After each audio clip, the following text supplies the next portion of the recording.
Chapter 23. Then Jesus spoke to the crowds and to his disciples. The teachers of the law and the Pharisees are the authorized interpreters of Moses' law. So you must obey and follow everything they tell you to do. Do not, however, imitate their actions, because they don't practice what they preach. They tie onto people's backs loads that are heavy and hard to carry, yet they aren't willing even to lift a finger to help them carry those loads. They do everything so that people will see them. Look at the straps with scripture verses on them, which they wear on their foreheads and arms, and notice how large they are. Notice also how long are the tassels on their cloaks. They love the best places at feasts, and the reserved seats in the synagogues. They love to be greeted with respect in the marketplaces, and to be called teacher. You must not be called teacher, because you are all brothers of one another, and have only one teacher. And you must not call anyone here on earth Father, because you have only the one Father in heaven.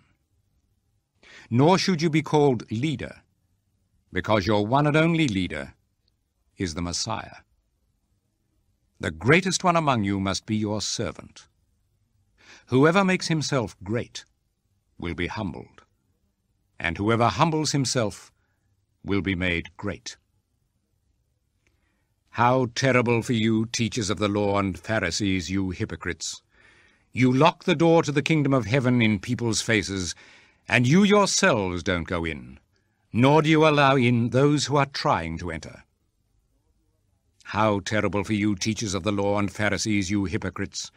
You sail the seas and cross whole countries to win one convert, and when you succeed, you make him twice as deserving of going to hell as you yourselves are.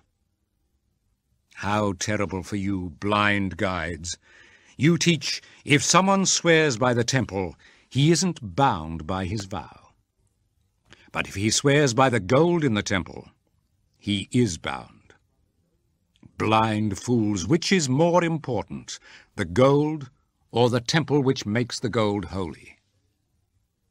You also teach, if someone swears by the altar, he isn't bound by his vow. But if he swears by the gift on the altar, he is bound.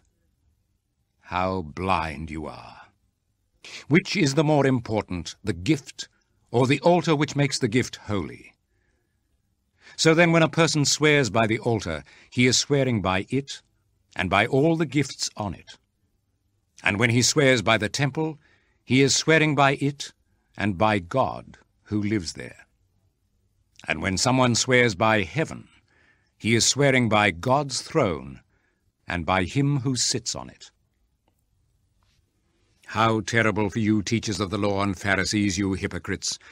You give to God a tenth, even of the seasoning herbs, such as mint, dill, and cumin, but you neglect to obey the really important teachings of the law, such as justice and mercy and honesty. These you should practice, without neglecting the others. Blind guides, you strain a fly out of your drink, but swallow a camel. How terrible for you, teachers of the law and Pharisees, you hypocrites!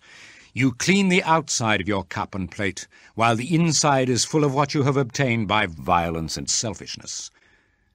Blind Pharisee, clean what is inside the cup first, and then the outside will be clean too. How terrible for you, teachers of the law and Pharisees, you hypocrites! You are like whitewashed tombs, which look fine on the outside, but are full of bones and decaying corpses on the inside.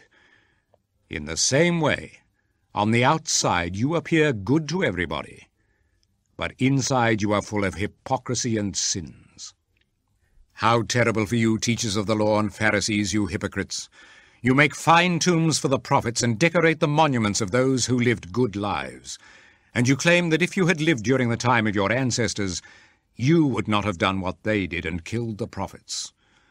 So you actually admit that you are the descendants of those who murdered the prophets. Go on then, and finish what your ancestors started. You snakes and sons of snakes, how do you expect to escape from being condemned to hell? And so I tell you that I will send you prophets and wise men and teachers. You will kill some of them, crucify others, and whip others in the synagogues and chase them from town to town.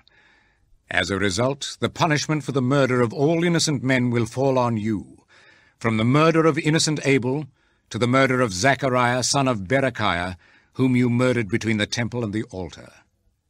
I tell you indeed, the punishment for all these murders will fall on the people of this day. Jerusalem, Jerusalem, you kill the prophets and stone the messengers God has sent you.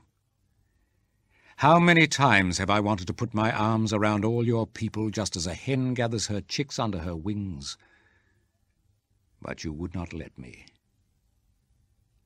And so your temple will be abandoned and empty.